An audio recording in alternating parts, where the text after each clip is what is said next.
Okay, so the recording is starting now. And so let me very briefly introduce our three guests today, because today we have three speakers rather than one. First, we have Kriti Sharma, who's a microbiologist and is integrating her work with critical perspectives in philosophy and social studies of science that challenge established perspectives on multi-species dynamics and on forms of interdependence that I think many of us are concerned with here. Then we have Michal Osterweil, whose anthropological work on social movements, on political imaginaries, and political knowledge production is not only theorizing epistemology and ontology, but rather situates and engages them within political practice. And then we have Arturo Escobar, whose work on post-development and on the pluriverse has been an inspiration for many of us here in GS, and I think also in the wider audience.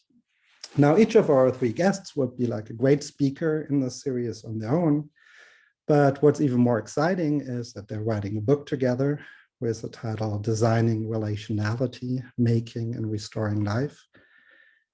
Writing this book is, I think, surely an experiment of bringing very heterogeneous perspectives together, different epistemic traditions, different styles of writing, different scholarly and activist goals.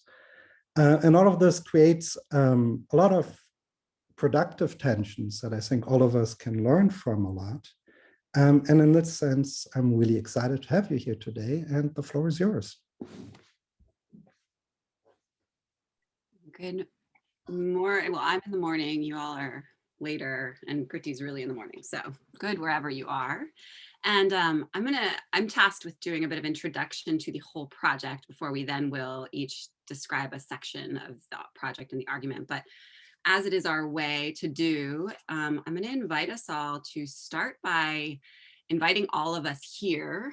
And for many of us, Western body minds, we tend to stay up in our minds and feel less of our bodies. So I'm just going to invite everyone, sorry if this feels hokey, it's our way, to find their feet on a ground or a surface or wherever it is. If you're sitting cross-legged, you can just feel your legs and really just take a moment to feel that you are being held, that you are making contact.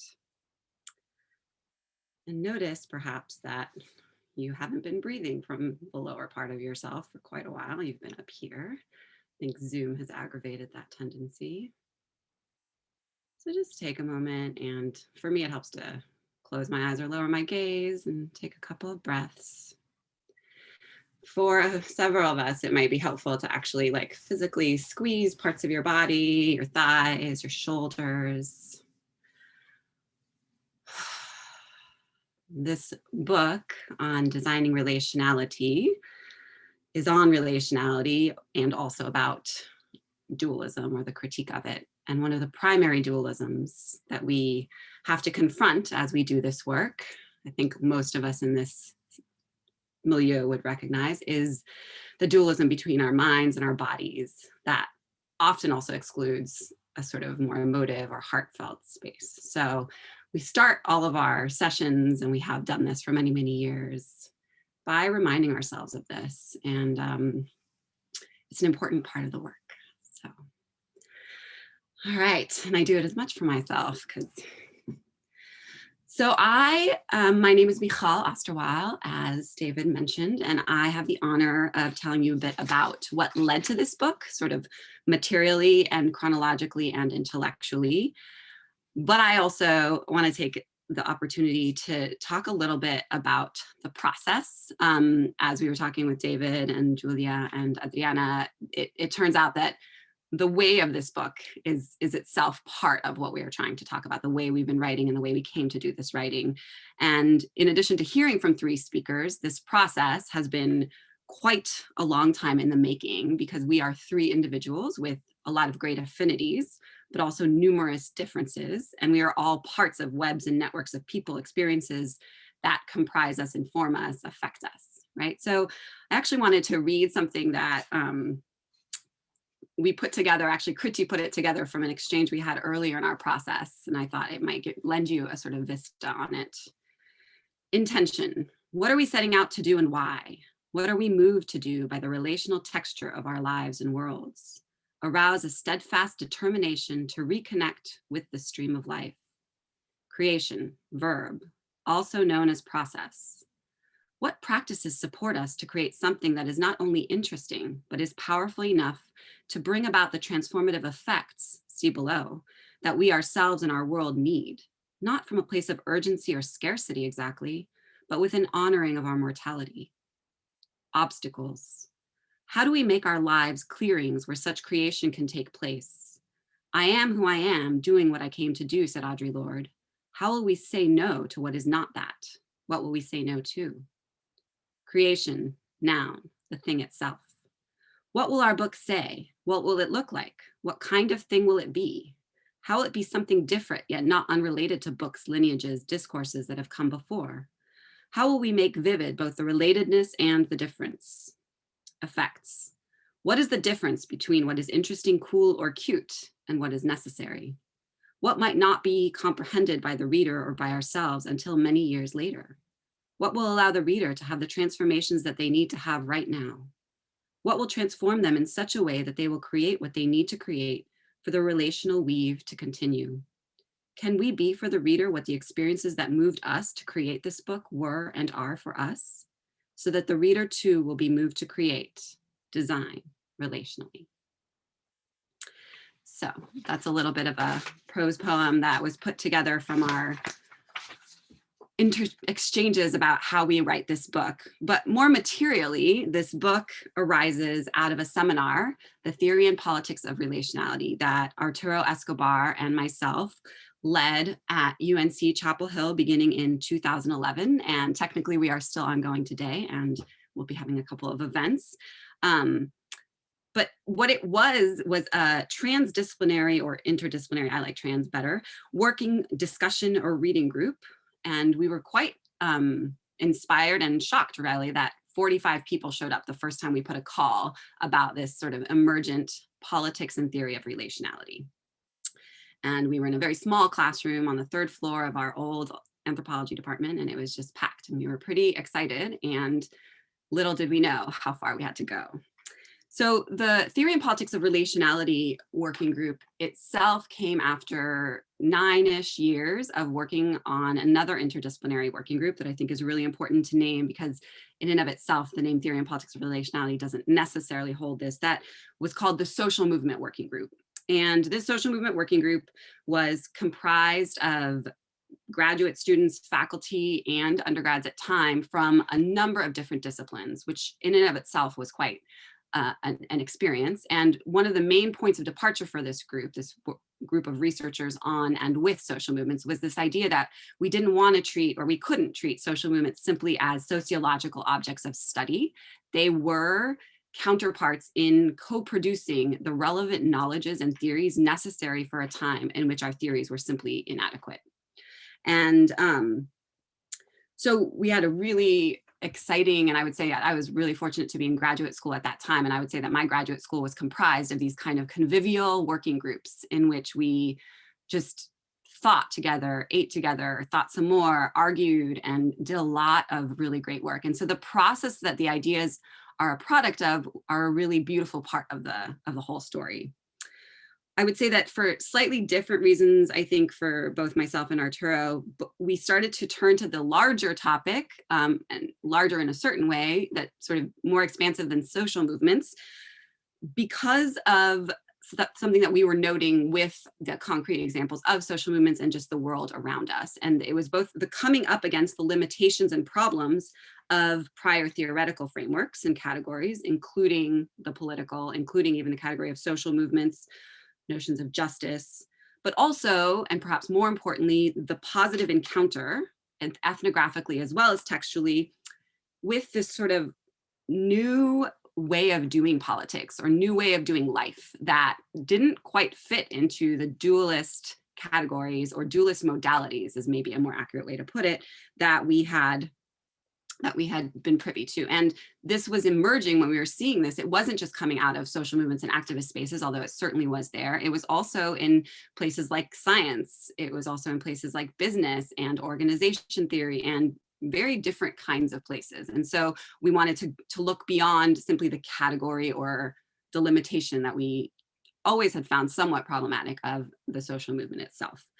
At the same time, and this is maybe something we can or can't talk about, both Arturo and myself in different ways had started to engage, study, practice meditation and Buddhism, for myself, yoga, and recognizing sort of the concomitant gap in our previous lives for the space of our bodies and perhaps the sacred, a space that Kriti Sharma, who came in during our very early part of this working group, who is a biologist you've just met, who had just written or was completing, I think at the time, a book, a biological book called Interdependence, Biology and Beyond, which really brought many of these. It's a brilliant, brilliant book if you haven't seen it, but it brings a Buddhist perspective to science in a way that was just like completely illuminating for us. In 2011, we also began teaching a course, Social Change in Times of Crisis, Knowledge, Action, and Ontology. And so we're in 2021 now, and we've had like a decade, maybe a little less because Arturo retired a couple of years ago, of having just these really amazing conversations. We had spoken many times about writing a book, and it was always clear to us that it would be ourselves and Kriti. We always approach Kriti for a number of reasons. And beginning in 2019, I think largely because of Arturo's participation in a series on designing in dark times, we began to meet and work on the book in earnest. So that's a little bit about the background of the book. I'm going to say in somewhat brief terms, I forgot to put my timer on, so I apologize, something about the overall argument. And then what we're going to do is each of us is going to spend some time describing their own participation trajectory and a segment of the argument of the book. All right. So again, the title of the book, Designing Relationally, Making and Restoring Life. And I will say that we had the pleasure of giving a presentation a couple of months ago, and the discussant there illuminated so much of what this book is trying to do that I am borrowing quite heavily from his framing of it, which was a really helpful thing. So his name is Clive Dilnot, and I didn't want to be not acknowledging him as I gave this sort of overview. So one of the things about design, just to note, is that when we talk about design, can be a profession, but we are referring to it in a sort of ontological or human capacity. It is design with a lowercase d, if you will. And it is something that all humans do and some non-humans. And so a lot of what our book is trying to do is to argue that for the importance of designing relationality, which means designing relationally, but also creating and recovering, in many cases, the capacity to live relationally, because relationality is the condition of existence. And this is a really important point. I know this group is really interested in ontologies, but the idea like we do not exist outside of relations. The reality is a product of relations. There is no reality outside of the stories we tell about it and of the interdependences that create anything we think exists out there. So as our editor put it, in addition to designing relationally, our book is about designing for relationality, which, as he noted, is no small task. Because if you're talking about designing for this thing that is actually the condition of existence, right? We're not talking about design as something you do on top of the base structure of reality, right? You're actually trying to recognize the processes and practices and stories that create the conditions of life, right? That create the conditions of a life of interdependence. And this is particularly hard, and this is an important premise of our book, because while relationality is, it's absolutely a fact that our life depends on relationships, right? You can just look at, we could look at anything, but none of us would be here without having been the product of relationships. In our current modern settlement, or what some indigenous movements that we are inspired by and learn from call a civilizational matrix, this modern ontology or settlement actually denies its relationality. it actually pretends to be non-relational and is even actively anti-relational. And so I often, and the discussant also reminded of this, think of Thatcher's famous phrase, there is no such thing as society. We are all individuals, right? So there's a denial of our fundamental relationalities. We can think of the current way in which we think of the economy as comprised of individuals who have made it, right? And don't see all of the relationships of care and food production and teaching and all of the things that I think COVID has really made particularly come to light, the essential workers that are treated as expendable, but make all of our practices and lives possible, right? So we can see this in every which way. So we are trying to argue for the designing relationality in a time and a system that is actively denying it and actually working to eliminate it, which has brought us, and this is a key part of our argument, to a certain precipice, right? Where we are on the brink of, even though relationality its denial is leading us to very dangerous places, including our current climate catastrophes, the points at which white supremacy and its impacts on lives, all of these crises we see as very much linked to this process and denial. So the book argues we need a revolution in thought, not of course for thought itself, but because we need to build, design, recover, create, support these new ways of being or new forms of civilizational matrices. And that word, again, I borrow from some of the interlocutors that we quote, so we can discuss that more. And this is easier said than done because our modern categories of thought, as well as the stories that we have been told and tell, as well as the practices that sustain and comprise them, act as sort of blinders, what we talk about as modernist default settings. They blind us and keep us trapped in a vision of reality, an understanding of reality that doesn't allow us very easily to see relationality even when we want to. So I think I'm going to leave it there, but I want to say a couple more things. The book is organized into 5 chapters, in which I'm not going to name each chapter, but there are 3 parts to that. The first lays out the problem, essentially, in modern social thought and life. And then the second part addresses the theory and the politics or the political activation of relationality, in which we talk about both the need to address this in politics and the inherent problem in the category of the political. And then the third points to sites and practices that we feel point to the capacity for this new kind of design or remaking and restoring life.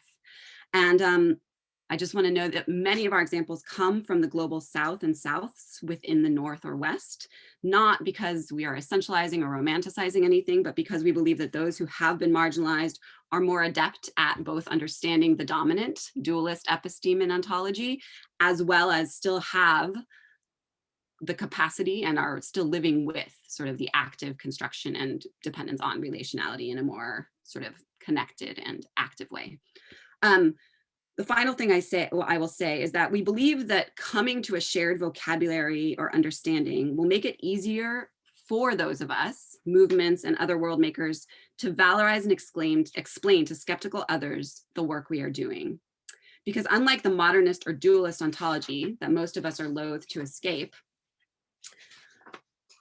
from a relational lens, we recognize that worlds are enacted and made stronger through the practices, narrations, and stories that we tell, right? So the work we are doing is about creating the worlds that we are describing as well. So I'm gonna turn it over to Arturo, and thank you for that. And please, any questions, I'm happy to take them later. Okay, thanks so much, Michal. Thanks also David and Julia and Adriana for the invitation, and to the GEOS group as well. It's a great name for the group, Global Epistemologists and Ontologists. Yes, and that's pretty much what we are trying to convey as well. I believe that Sandra Harding referred to that in her talk when she said that she thought that she was working on epistemology all along, but she was actually working on ontology as well all along. And I think we identify with that statement. So bringing together ontology and epistemology has been one of the main things that has been happening in social theory and in activist life. And we always emphasize both over the past decade at least. So Michal, Kriti, and I are academics. but we are not just academics. We have been activists as well in different capacities in different domains. And it has been in that space in between the academy and activism that we have become increasingly aware, as Michal described, of both the relational nature of life, and by that we also mean the radical interdependence of everything that exists, the fact that nothing exists intrinsically independent of anything else, on the one hand, but also we became increasingly aware of the limitations of modern social theory to enlighten us about that relational understanding of life, about the fact that relationality is the fundament of life, the foundation of life. Okay, we'll talk a little bit more about that as we move along. So that also came to us very clearly when we read a sentence that Michal also quoted, that we need a revolution of thought.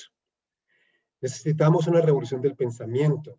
And this is by a wonderful Mapuche activist, Moira Millán, who also coined part of a movement, the movement of indigenous women for buen vivir, for good living, in South America, especially in the Mapuche territories, that our current ways of thinking are integral to the terricide, and the terricide is the concept that they are using to point at the killing of the earth, and not only the killing of the earth as a physical ecosystem, but also as the spiritual ecosystems of many peoples.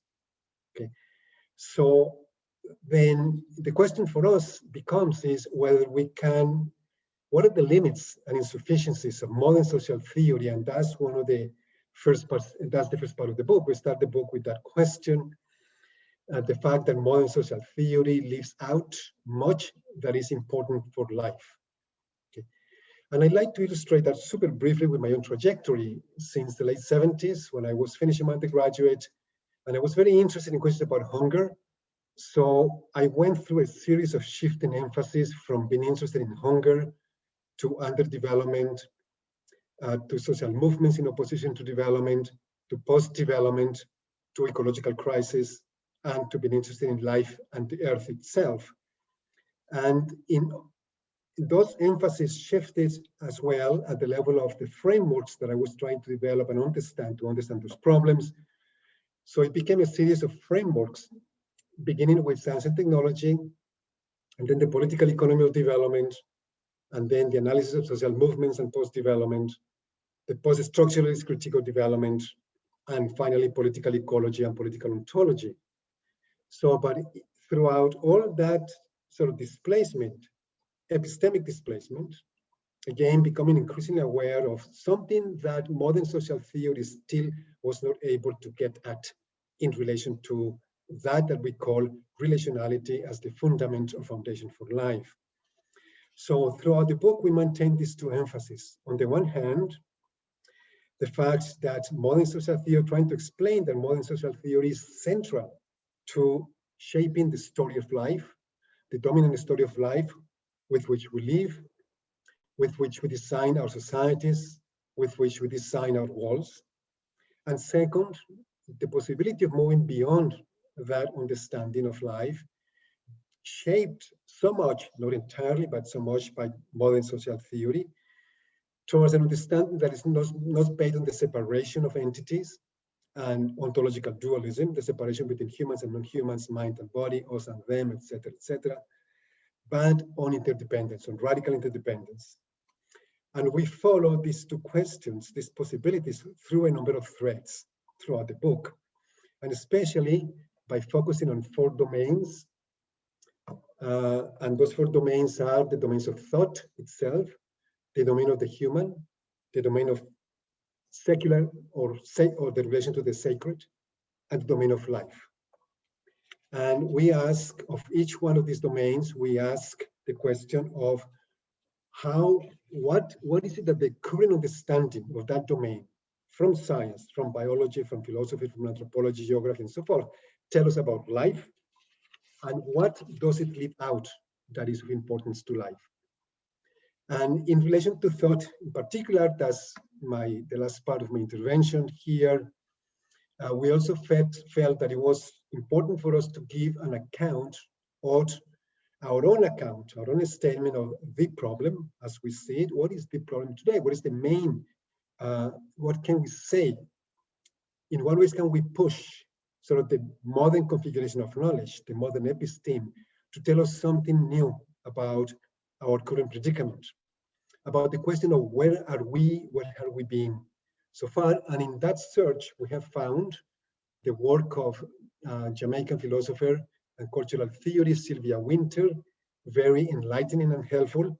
Kriti will talk a little bit more about that as well, and especially about the notion that Sylvia Wynter's notion, developed through a whole series of papers and articles that are not particularly easy to read, but are really amazing once you read them and understand them, that we are contained within an understanding of man. It's kind of a Foucaultian, Maturana, Varela, and Fanonian kind of argument, that we are contained within a particular understanding of man, what she calls a monohumanist notion of the human, a notion of the human that is rational, secular, bourgeois, liberal, and bioeconomic, that came to life, came to be a structure, especially towards the end of the 18th century, and has become consolidated.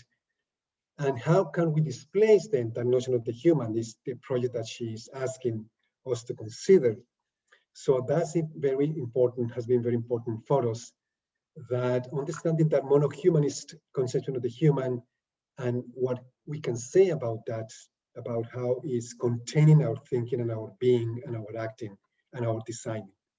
So finally, for limitations of modern social theory, the first that we find is that because it is abstract, it leaves out the domains of embodiment, experience, emotions, and spirituality and the sacred, which are so essential to life today.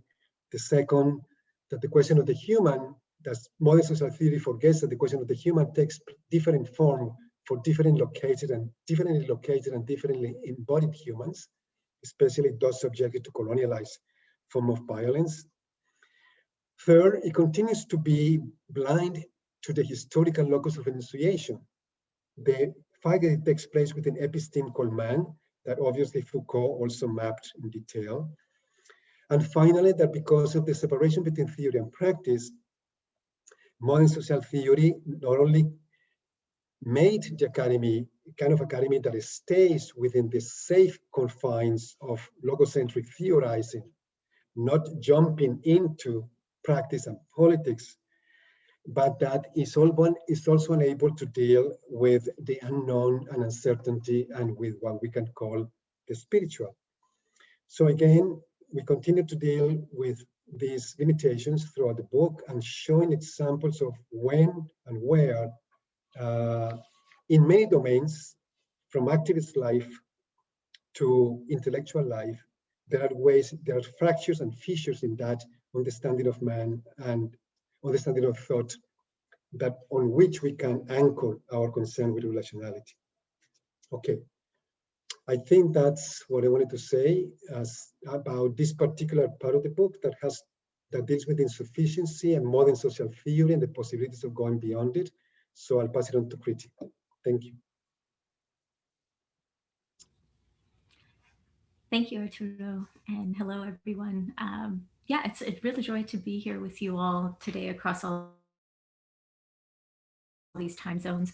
I think that I speak for all of us when I say that we're really excited to be talking with this specific audience. We know that you've been engaging questions that are close to our heart for a long time from a lot of different perspectives and from a lot of really interesting speakers. And the way I think about I feel lucky that we get to have these opportunities to sort of talk about our work in progress. I think about this as in my lab, we do what's called lab meeting, which is you don't present your final results or a polished kind of story, but you're just showing your work in progress.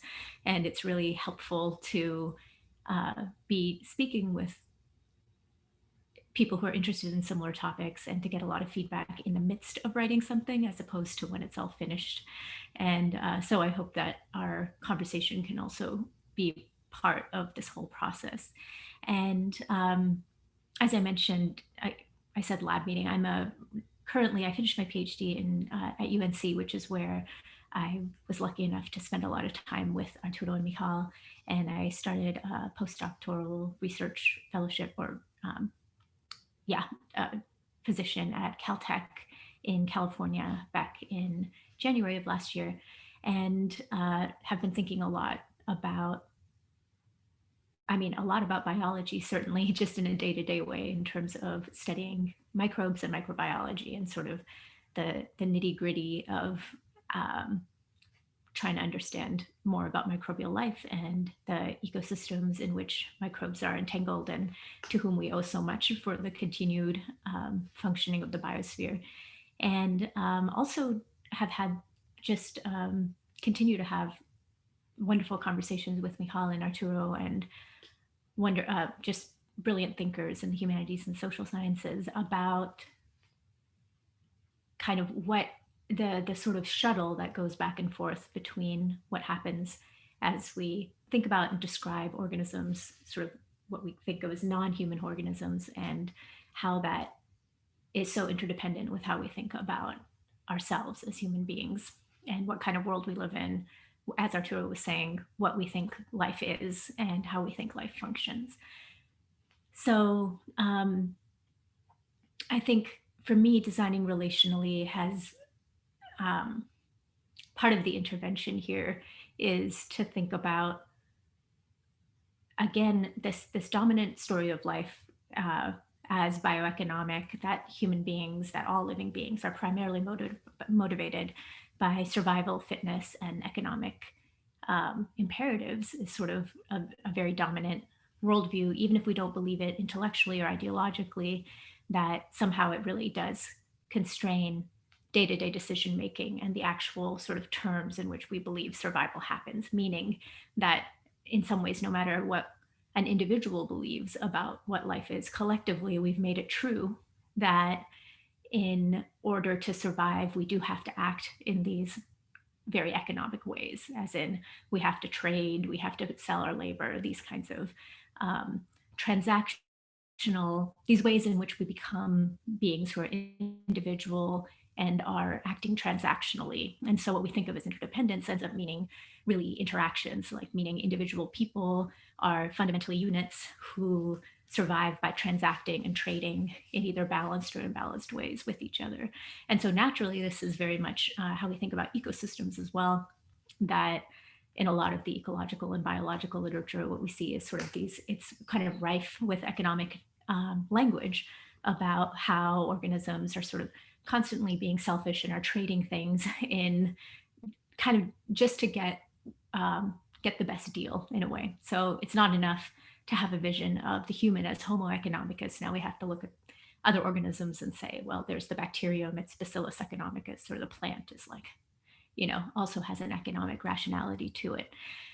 And so I've had the pleasure throughout, I think, my scientific career, but particularly at Caltech, I found a really wonderful group of somewhat heterodox scientists and biologists who really been thinking a lot about what metaphors we're applying, and how it is that sort of in the course of our research, we are able to see some phenomena more clearly than others, or some hypotheses come more easily than others. So for example, the idea of the organism as a kind of economic agent or a kind of machine or a kind of computer, that these analogies sort of pass very quickly through the biological literature. They kind of go quickly through peer review and no one sort of stumbles upon them to ask, like, oh, are we anthropomorphizing or are we making assumptions?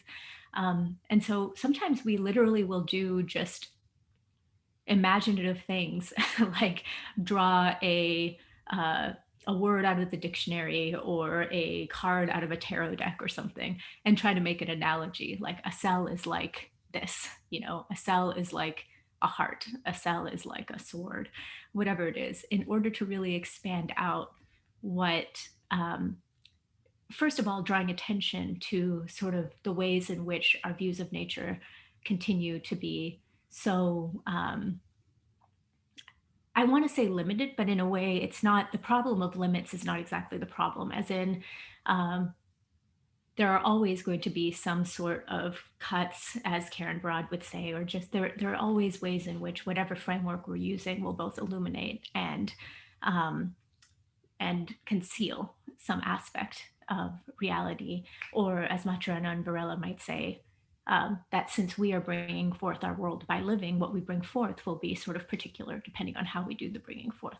So the idea that maybe our language is somewhat limiting of our perceptions and our experiments and the rest is not necessarily by itself the problem. It's more that by loosening that up and recognizing that it's part of how science is done, and how not just science in sort of this formal way, but sort of the ordinary human activity of understanding the world and sort of trying to put together causal relations,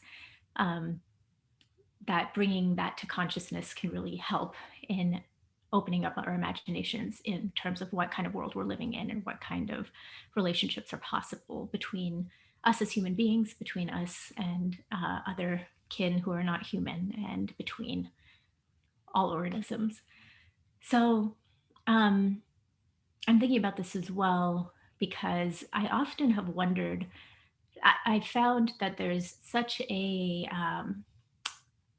on the one hand, I find that many people are open to this idea that, all things are interdependent and that we live in a fundamentally relational world, that it sounds very nice.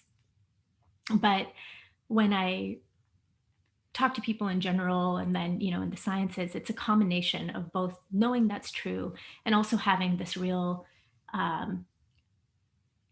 fear, essentially, that if we do, let's say that our ontology is interdependent with many, many different things, that the world that we live in is not just partially understood by subjects, but is fundamentally interdependent on, or is mutually constituted essentially by subjects, so that the world itself really is only coming into being at the nexus of many conditions, one of which is our own perception and our own stories. So on the one hand, that sounds very sort of straightforward, like, of course we see things the way that we're conditioned to see them. Of course, the color red, for example, only comes into being contingent upon our own bodies and our own eyes, this kind of thing. So on one hand, it seems very common sense. And on the other, I found that there's something about putting the subject back into science, even just saying, like, could it be possible that we are sort of constituting the very world that we're studying and that we're bringing it forth? On the one hand becomes congenial, and on the other hand, there's a lot of resistance to that idea. But I actually find that that resistance might even be lightening, and that we might be one of the, last generations in a way to be so very attached to the idea that we have to be really separate from the objects of our observation, of our inquiry, that putting the subject back into the process of not just scientific discovery, but just daily life, and knowing that I think that there's a time when that's going to become less scary, more common sense, and that part of the letting go, in a way, is a kind of trust that our world somehow continues without a very strong need to have a external authority, in a way, on it, like a vantage point from which the world is right, an objective vantage point from which we can basically bring a lot of power to our claims. So that, as Bruno Latour would say, that there's a way in which we, in politics of nature, that the scientist kind of functions as the person who shuts up discourse or shuts up political discourse by saying, no, we're not talking about politics, we're talking about things as they are. And with my own lab mates and with scientists, we've actually been talking a lot about this idea and how much do we need to actually, can we actually engage science not as a discourse that will shut down all other discourses, but as another voice in the conversation, and what would it mean for us to see science as a political endeavor, the way that all human endeavors are, and as a social endeavor, as a cultural endeavor. And so just to wrap it up, because I I meant what I said about we're happy to be with this audience and want to hear from you all, I'll just say that it's been a real pleasure to be writing this book with Arturo and Michal. And I hope one of my sort of wishes for this book is that it makes space for it to be just a little bit less scary to bring the subject into sort of ontology and into daily life. And also critically, especially with all the escalating crises of the 21st century, that we do what Sylvia Wynter, as Arturo had mentioned, what Sylvia Wynter had really, I think, in a prophetic way, asked, which is to create, she calls it giving humanness a different past in order to give it a different future, which means that if human beings really are the kind of beings who, as Sylvia Wynter says, we're not Homo sapiens, we're human Homo narrans, meaning we're not the ones who know, we're the ones who tell ourselves what we know. And if that's true, that we're actually auto-constituting ourselves in that way, that we make ourselves into sort of bioeconomic, rationalistic Darwinian beings by telling ourselves the story of Darwinian evolution and the story of ecology as sort of a set of transactional competitive interactions like that. If we make ourselves into those beings by telling ourselves that story, then the hope is that we can learn to tell different stories, better stories, and that knowing that we're telling the story shouldn't take out the power of what we're doing, that we should end up being able to not just tell compelling stories in a linguistic sense, but to have sort of the practices, rituals, ceremonies, collective institutions, all of the things that it would take to not just intellectually understand that we are fundamentally relational or have actually a lot of agency in our collective future, but to embody that and to bring about the transformations that are really needed to get through this century and hopefully the next. So I'll leave it at that. And thank you so much for the invitation. So I'm technically supposed to talk next about a next section of the book, but I see we have Q&A coming in, so I could also just wait on that. What do you all think? I think you can first finish and then we go to the question. I will work to be as succinct as I can, which, as all people that know me know, is not my strong suit, but I'm going to really work on it. So, all right. So thank you so much for having us here. This is a really exciting audience, and it really feels like, I mean, science and technology and politics seems like really some of the places that we get our questions from.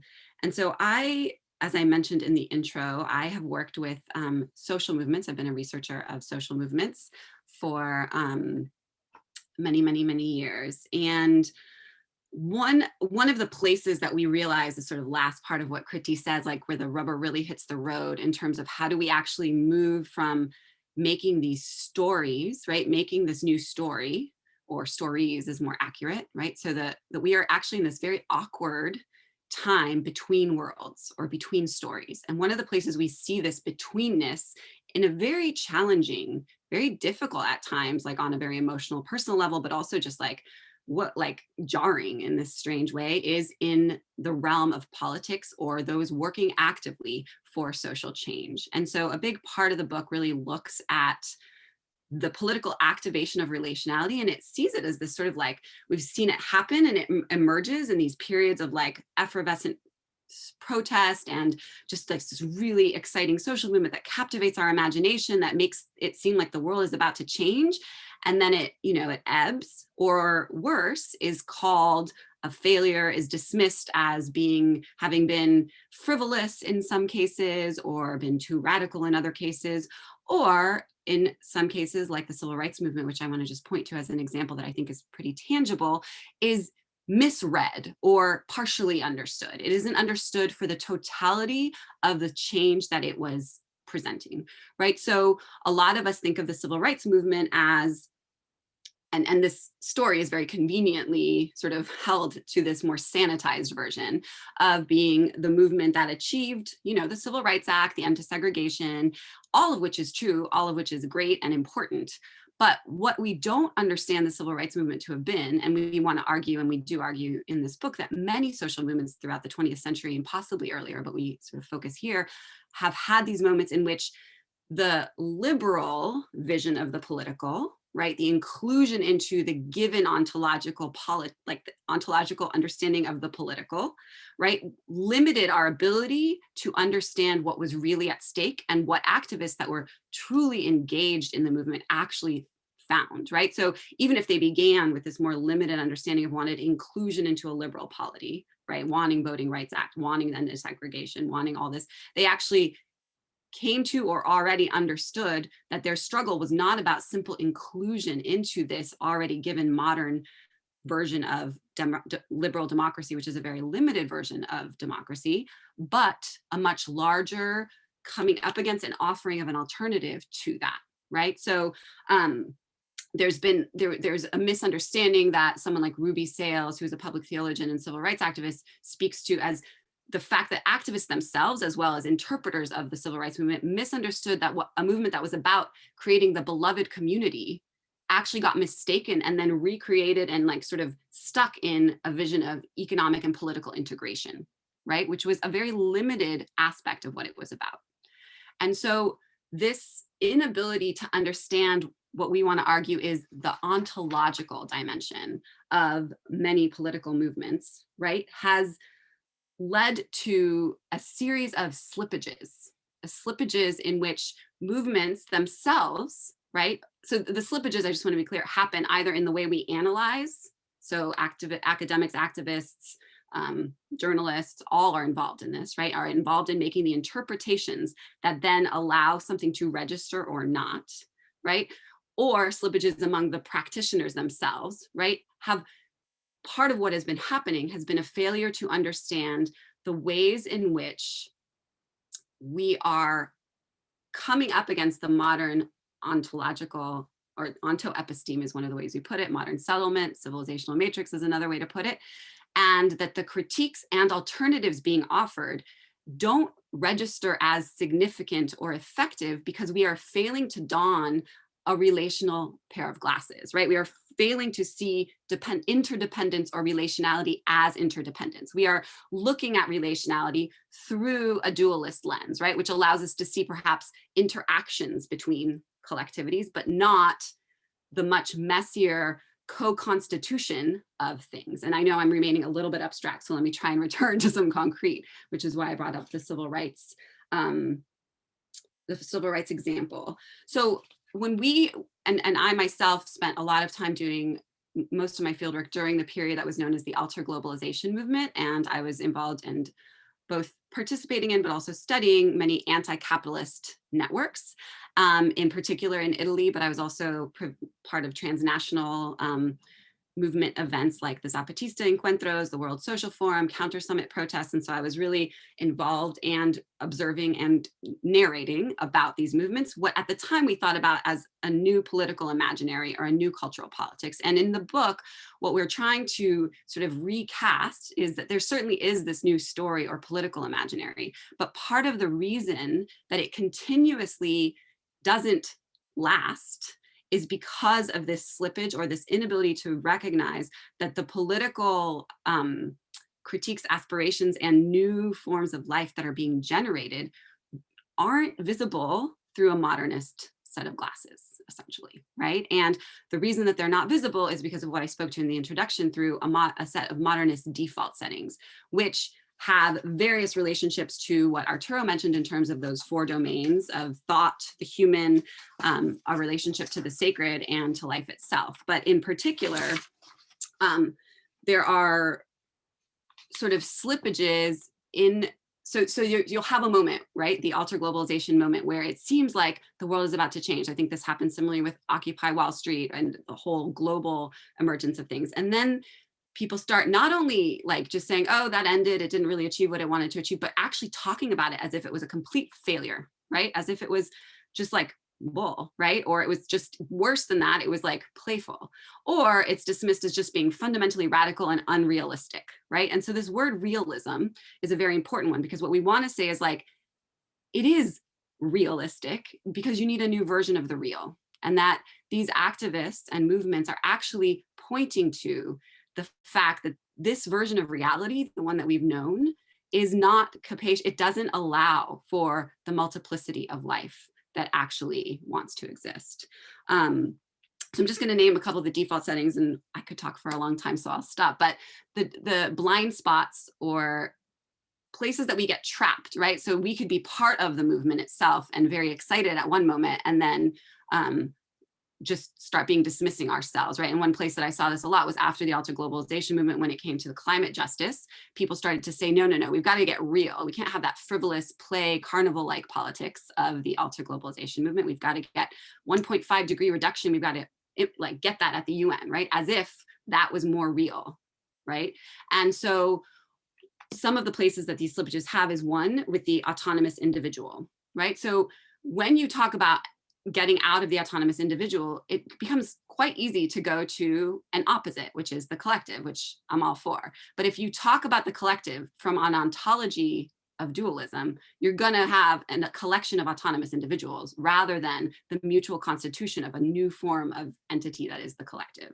Similarly, another really important blind spot or trap is the progressive notion of time, a linear and progressive notion of time. And this not only is very stuck, because if you think about it, the notions of urgency, the notion of having to develop, having to make it to some sort of endpoint, right? That is a very modernist premise, and also really characterizes our notions of economy. It also affects the notions of cause and effect, right? And what political effectivity really looks like.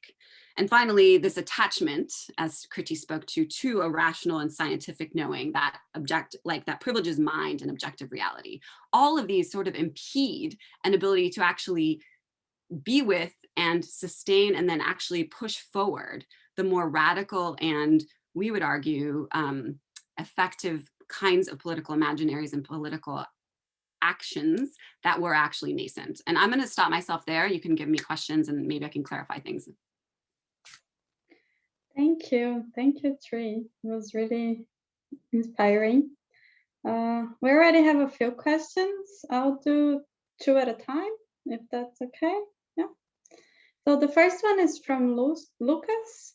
He says, thank you very much for your insightful talk.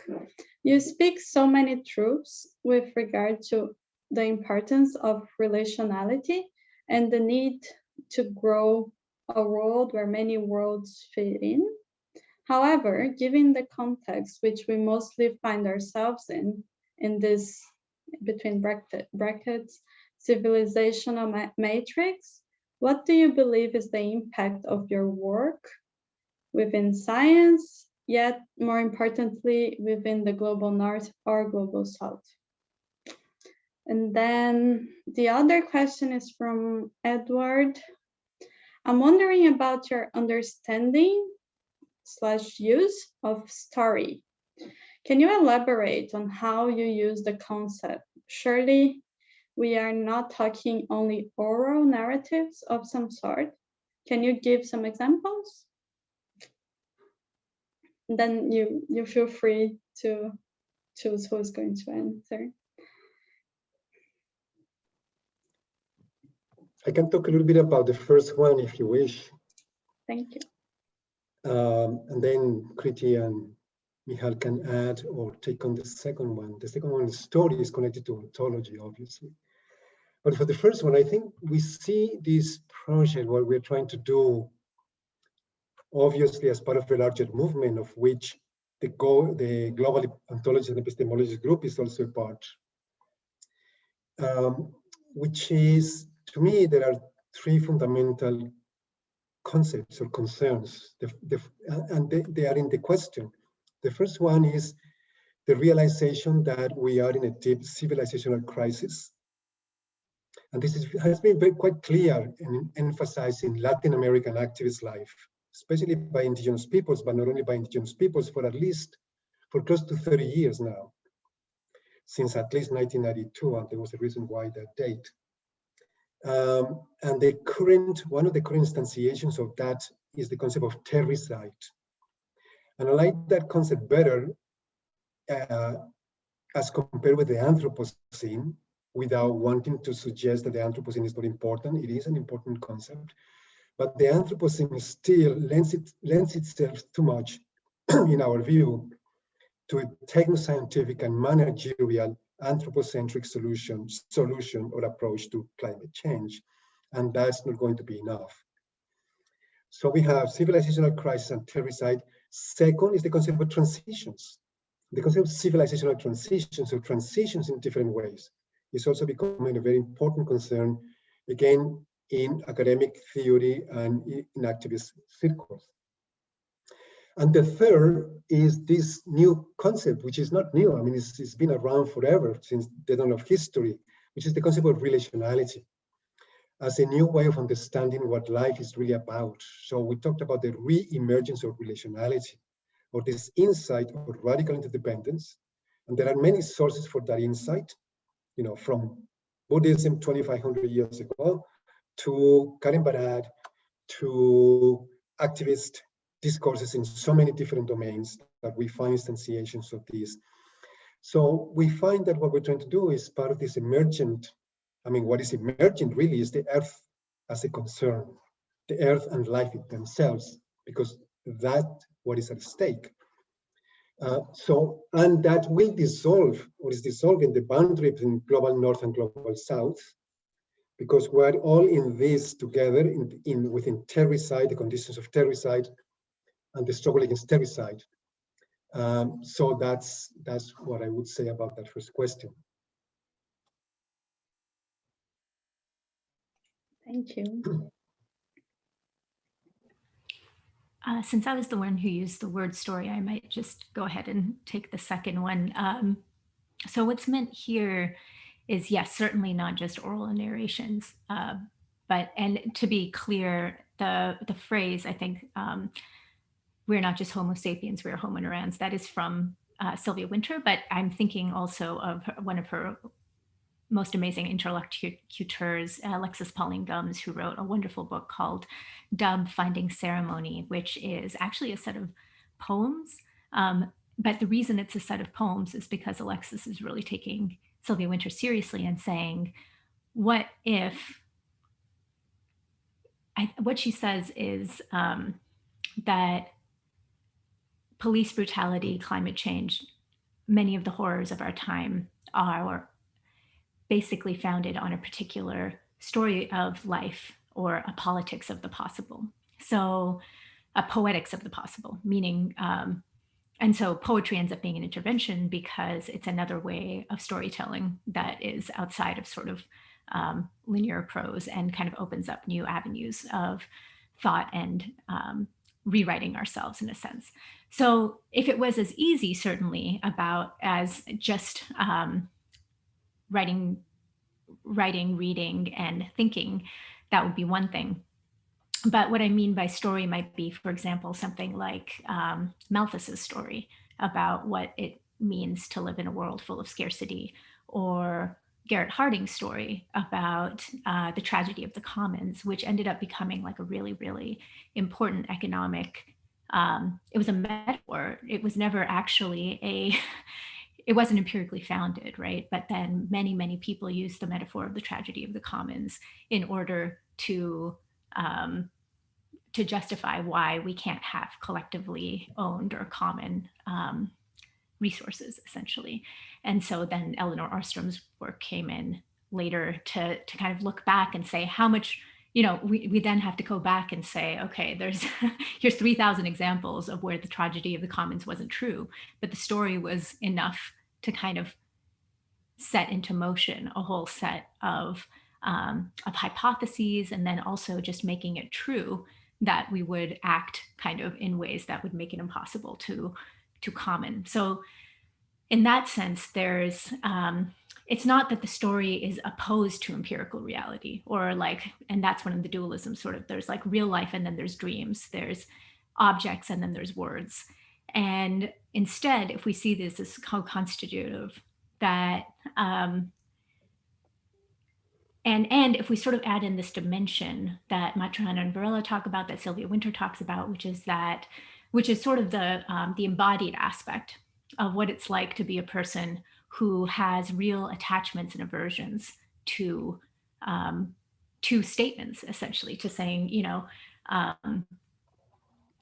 for example, it's that it will feel basically like death if we say that, for example, sorry, I'm having a hard time articulating this. We have such strong attachments to and aversions that basically it feels like we are going to die if we commit a kind of heresy. So for example, Sylvia Wynter is saying there's no such thing as scarcity. So I can say that out loud. And she says it's a schema of Malthus. And Malthus, of course, was a priest who had particular ideas about scarcity and very strong ideas. And Darwin didn't actually have to take him seriously in terms of incorporating Malthusian theory into Darwinian evolution, but he did. And so now we live in a world that's full of this idea that organisms are living in a state of constant struggle in a world that is essentially scarce. And it's not that there might not be, there's not like empirical truth to the idea of something like limits, or, you know, a limit to resources or something like this. But the idea that those limits mean that we're constantly, or that constraints are sort of experienced as the end of freedom, as opposed to the conditions that make all of life possible. That yes, okay, we are constrained, let's say, by the amount of food that we have and the amount of resources, and also just the fact of being embodied, that these are both limits, but they're also what makes life possible at all. And so I would say that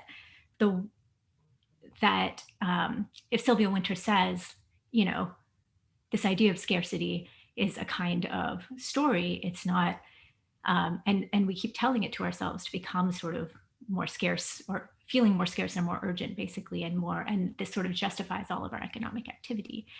Then we might hear that and say like, oh, that feels like a kind of heresy. It goes sort of viscerally against what I know. And so to incorporate that sort of cognitive, that social psychological aspect means that a story never just works at the level of intellect. And it never just functions. It always works on the level of the body and on the level of, the somatic, but it also works at the level of society, in that it's not just that the narration is an idea, but that we make it true then over and over through our actions. That, for example, we will actually live in a society of scarcity and of, in a sense, selection, where certain people, as Sylvia Wynter said, will be thrown out of the universe of care. But instead of saying that we're going to throw people out of the universe of care, or see that as what's happening, we say it's just the process of natural selection, or just the rational process of our economy. And so kind of putting this extra human agency that helps us kind of not take responsibility, essentially, for the fact that what we are essentially are people who are kind of responsible to each other. So I hope that was more clarifying than not.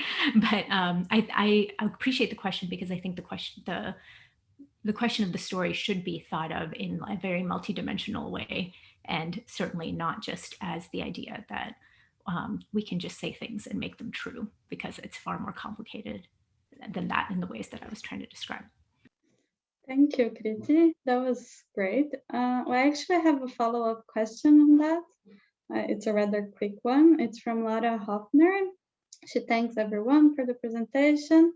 She said she loved it. And as I have worked with Sylvia Wynter myself, a challenging endeavor, which texts have you been using?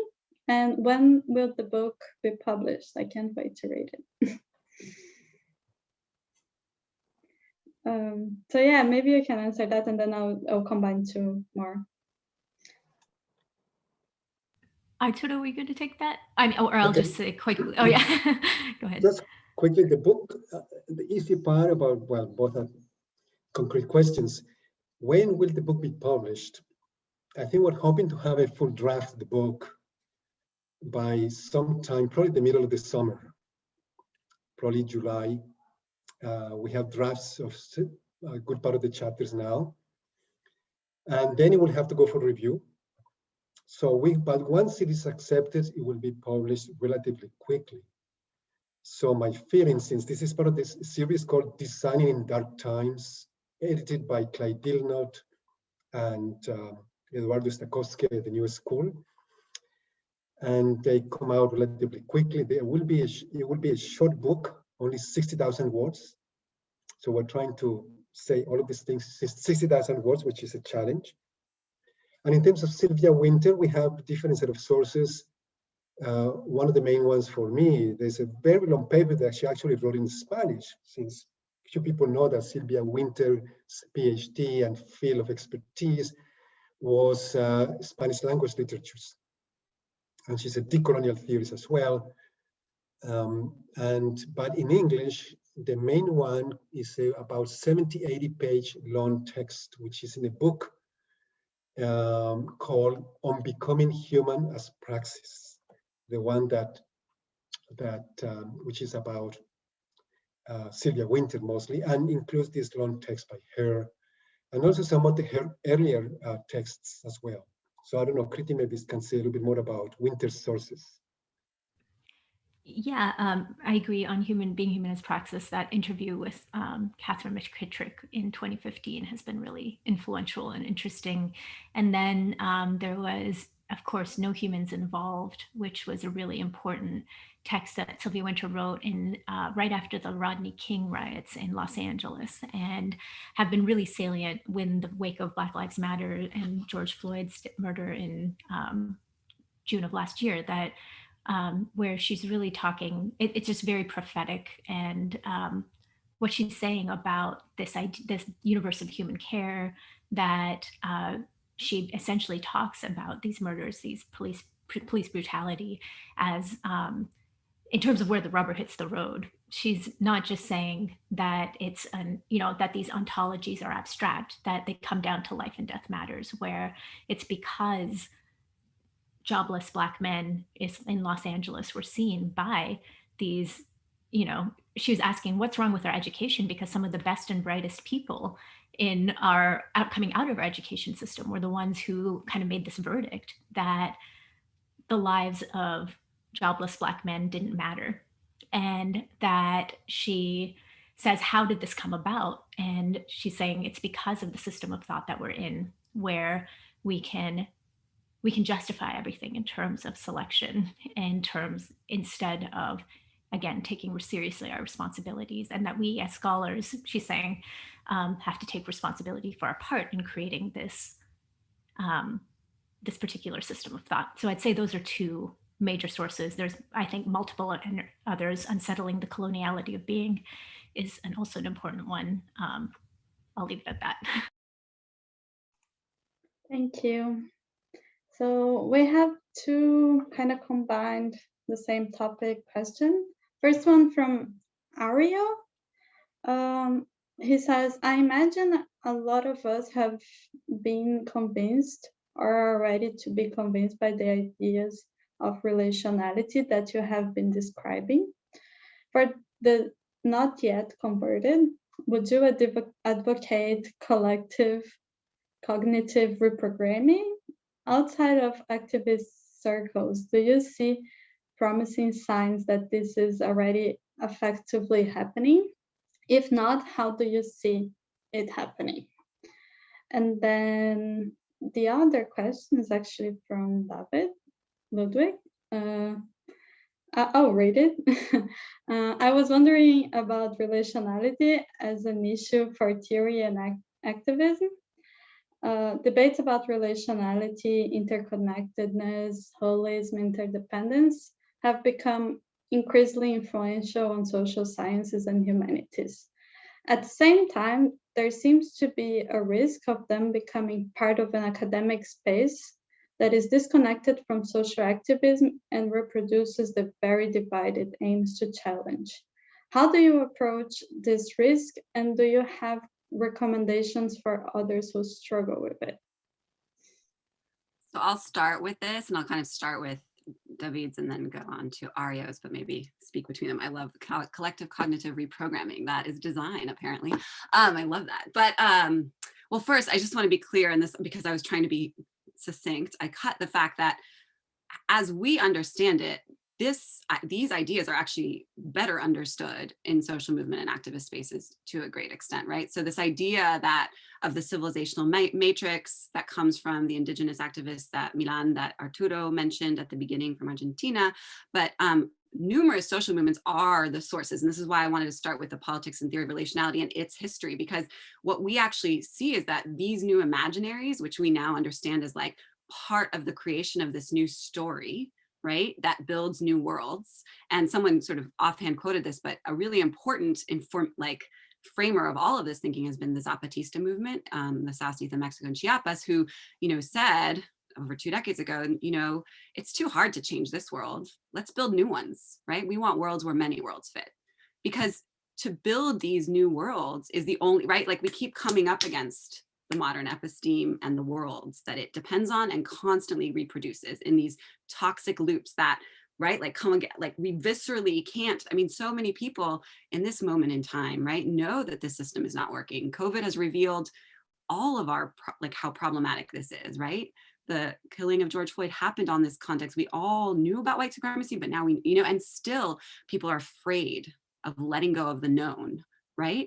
And so this is actually the liberatory aspect of this, is that social movements around the world for a long time have actually been enacting, right, and authoring and creating this vocabulary, sometimes in explicit and less explicit. And this is where we see the work of creating, why I say our work of writing and creating this is like a collaborative endeavor to create a new vocabulary and lexicon that can keep the story, right? Because so often the story collapses back into the toxic modern onto-episteme because we haven't given it enough of a story, right? Like we haven't put it into that narrans, the languaging of it, and not just to notice language as simply linguistic, right? So the Zapatistas are a really important source. Indigenous movements writ large, but in particular from Latin America, because of what we've studied and known, in particular Arturo. Another really important source, and I think Kriti just pointed to this, but if you have heard about the abolitionist movements in North America, the abolition of the carceral state is a really important place where they completely understand non-dualism and relationality and holism and interconnectedness, because they're the first to say, the victims of crime are the first to say, we know that most abusers have been abused. Right? We know that in order to address this, we can't have more carceral and punitive logics. We actually need to build worlds of community, of care and dignity and love. So they're saying these things, and that's all premised on this. It's a much more promising vision of the world that is not a scarcity-based mentality, right? Because it allows for this vision of our radical interdependence with one another. And that, the quote, and I didn't read it, but I think it's really worth saying. So I'll just share this. Oh, I can't share my screen, but I'll just read it to you. Is a quote from Martin Luther King Jr. that has become basically for us one of the best definitions of interdependence or relationality. And he wrote in a sermon, he said in a sermon rather, I should say, all life is interrelated and we are all caught up in an inescapable network of mutuality, tied in a single garment of destiny. I can never be what I ought to be until you are what you ought to be. And you can never be what you ought to be until I am what I ought to be. This is the interrelated structure of reality. And so just to answer, David, like there isn't a gap, actually. What we need to do is make sure actually that I think one of the things that happens when it becomes academized, right, and put into an academic source is actually that we forget this thing about concepts. Concepts themselves they're partial, they're effective, right? But we can't be too attached to them either, right? We need to recognize that they're useful and they describe something, but then, something else emerges. And it is in those embodied, messy, lived places like social movements, as well as other sites, that we can start to grasp that too, right? So in terms of speaking to the conversion, I just love that. That's a real issue. And I would say that working on ourselves first, because this is the thing that I have found, and this is what I found in social movements themselves, is that even though we believe the story, right, like then we come up against, for example, a crime is committed against you and you want to punish the perpetrator, right, like punitively. Obviously there's certain forms of accountability, but, or, right, like where you find yourself part of the scarcity capitalist logic, even though you intellectually, right? So as we work on really creating on a like psychosocial, affective, and somatic level our buy-in to these new stories, I think that will like create more of a field of resonance rather than a convincing that will then, but I do think the convincing part, if we are to use that language, which I'm a little like just wary of, I guess, would be to say that the stories will start to resonate more, right? And I do think, I have hope, particularly because we're living through this moment of complete crises. And while crises are scary, it is in these moments of uncertainty that we are more open to new stories. And I mean, we as in generally speaking at large. And I do think that, you know, the larger disruption of what we have been told is the way we're going to succeed. And as someone who teaches undergraduates, I'm really seeing this very clearly, if anything else. And I'm teaching North American, relatively privileged, not all of them, but you know, undergraduates really finding this stuff believable. And they ask the same question though. They're like, well, how do I talk to my family about this? So, you know, resonance is like more like a spreading than a trying to like convince. Thank you. Would anyone like to comment, or should I? Yeah. Should I go to the next? Go to the next. Say very quick. Oh, sorry. Go ahead. No, it's okay. Yeah, you're right. We should get to a bunch of questions. I just wanted to say, like, I too love collective cognitive reprogramming, but I also think that's kind of what happens every day. Like, it's not actually, you know, a camp you go to or something. Daily life is collective reprogramming, as we know, in the sense of, you know, just every day we sort of make it true.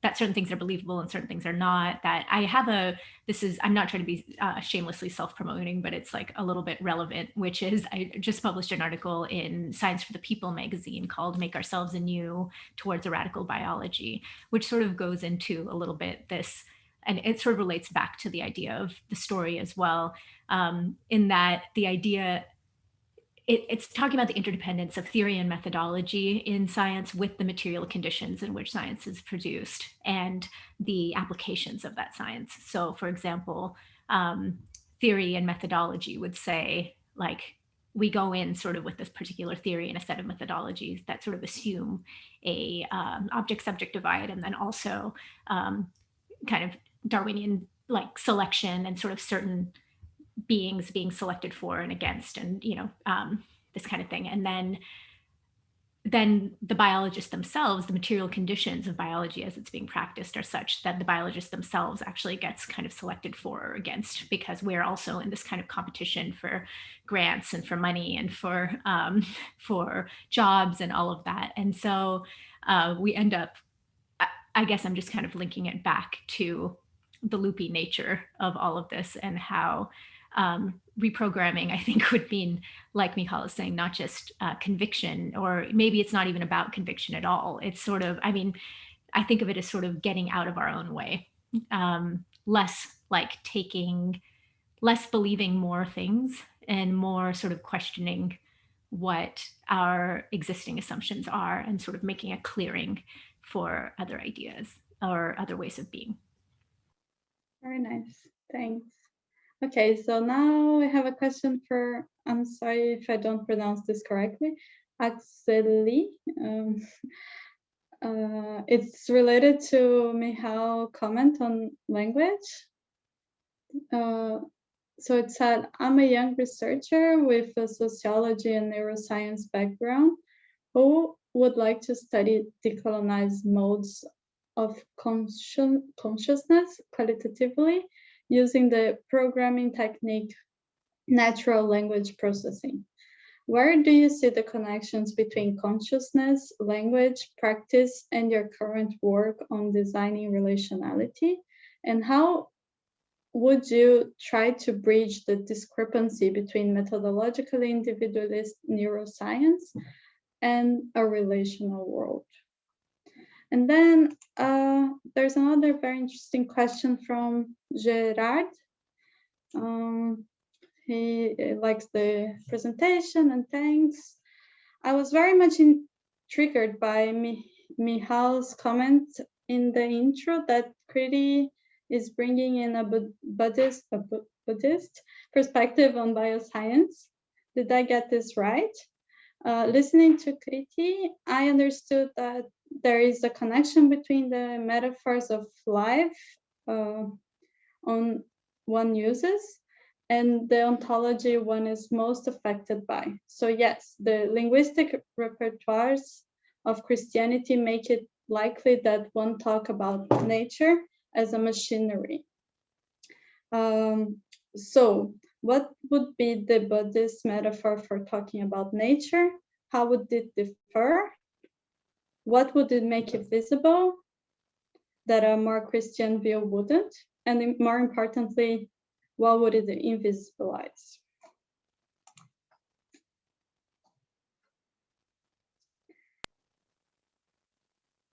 Tough questions.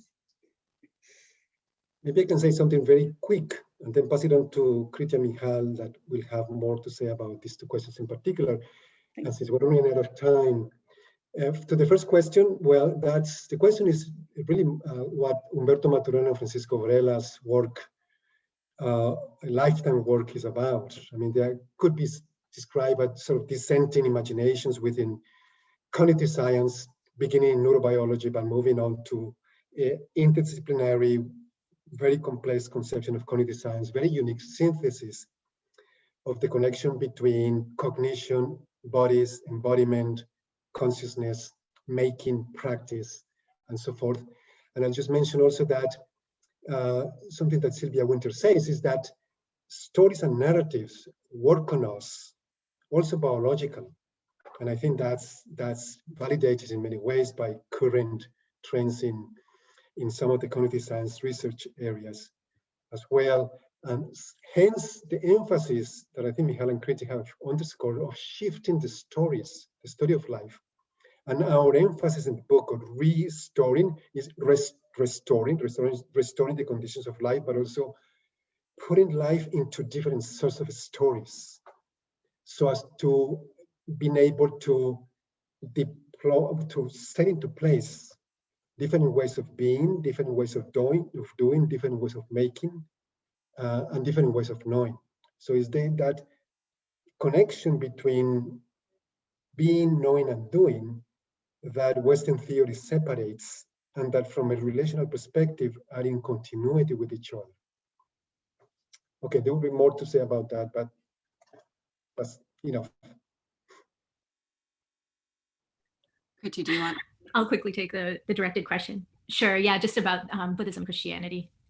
Very quickly, not like they're huge religions or anything, but yeah. So what I've been struck with, I think, throughout my time in biology has been, I guess, what Charles Taylor sort of talks about as like the incomplete secularization or something of the sciences, that it is actually sort of I think Western biology as practice really is sort of a continuation of Christianity in a way that is actually really like interesting, enlivening, important, and like anything, kind of make certain things more thinkable than others. So for example, the entire obsession with like, are things attributable to nature or to nurture, are kind of coming also out of these ideas of, where's the original, essence, soul, what is the intrinsic existence of the soul, and yeah, what are people sort of before they're conditioned?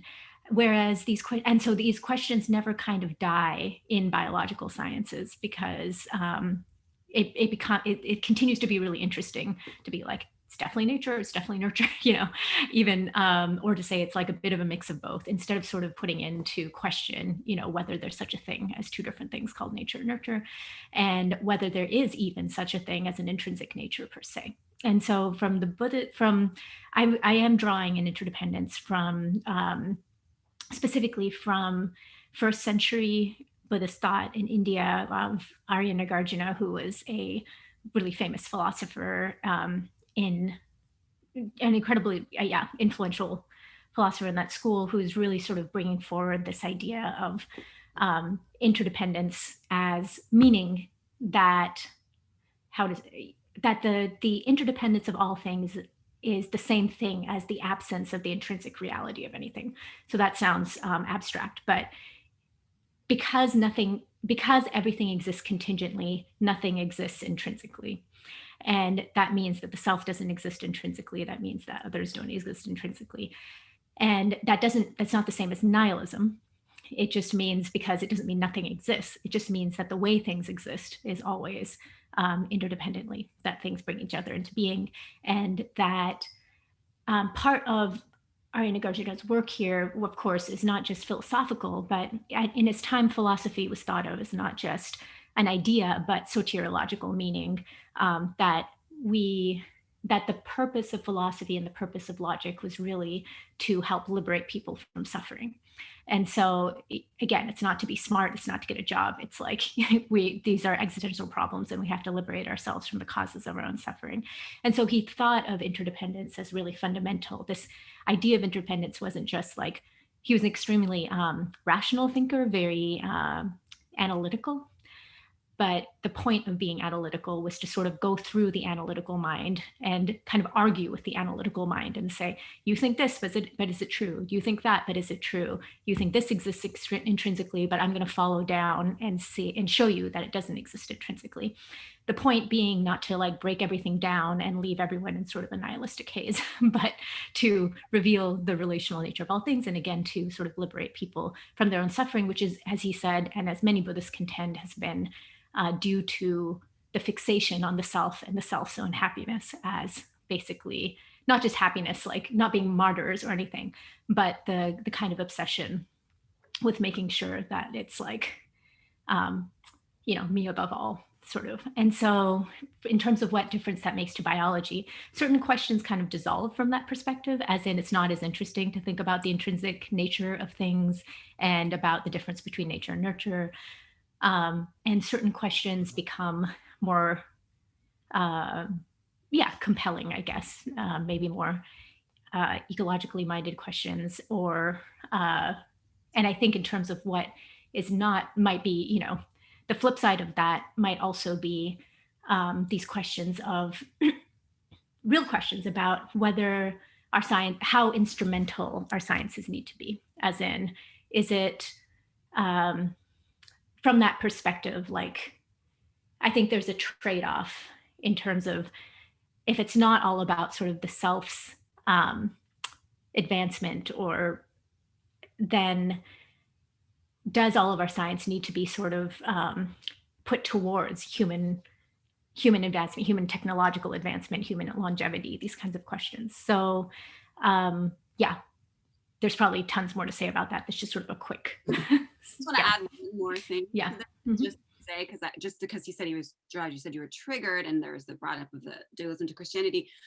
So there's an empirical story to this, which is Kriti was working on this book, and also many of the movements that I was studying, and then there was another story for Arturo, like Buddhism was being brought to bear on many of Buddhism as a philosophy and as a worldview was being brought to bear on many of these practices, and a source for, again, clearing us of the obstacles that the Western onto-epicene, the dominant one, had made visible. But in our studies since, there's a lot of non-dualist sources in Christianity, right? You've got mystical traditions in Christianity and Islam and in Judaism that are also speaking to the fundamental radical interconnection, which is why I think the MLK quote is so important. Like, he derives that from his understanding of Christianity, right? Like, of agape and like deep, like Jesus is what he brings to bear, right? So again, one of the things that we skirted in this talk, and I guess one of the 4 domains, was the relationship to the sacred, right? And so one of the places that is the hardest to talk about in an academic space in some ways is the ways in which a spiritual or religious or some version of that question, like the way that it understands the world, the insights that come from those asking questions from that perspective, rather than a social scientific or political or academic, right? Like how they bring to bear and do this clearing work. And one of the things that we talk a lot about is that the one world that the West is, like, has been made a one world in which we've cleared away the multiplicity of ways of seeing and doing and being that have existed within the West as well. So when we bring Buddhism to bear, it's because that's how we came to these questions. And there's a fun, like the way that Kriti just explained it, I could never do. There's like the fundamental ways in which Buddhism speaks about it, but non-dualism itself, and the often, like you come up to it whenever you get to mystical traditions in particular. Like there's a very important strand of Christianity that has informed a lot of the work of movements and the work of the writing. Thank you. I think we're officially out of time, even though we have so many interesting questions. We will share them with all of you. Please. David, would you like to take over? Sure. And yeah, apologies for everyone whose answer did not get answered yet, but Yeah. I'll make sure that the speakers have all questions. And well, thank you all of you for like, I think, really challenging and fascinating conversation. We'll make sure that we upload the video of the talk and the conversation so that you can return to it, because I think there's a lot of material to digest. And then the series will return in May, on the 6th of May, with a talk by Jeff Bill with the title Imperial Vernacular, Photonomy, Philology, and Disciplinarity in the Indo-Pacific. It will be 1 hour earlier than our usual time. And with that, thank you everyone for coming, and have a beautiful evening or morning or day, depending on where you are. Thanks so much, you. David, Bye. Julia, Diana, and everybody. Thank you all. Thank you. Thank Kriti, you. can you add it to the chat just quickly? I don't know. This was very special. Thank you. Bye. Wonderful. Bye. Good to see you all. Ciao, ciao.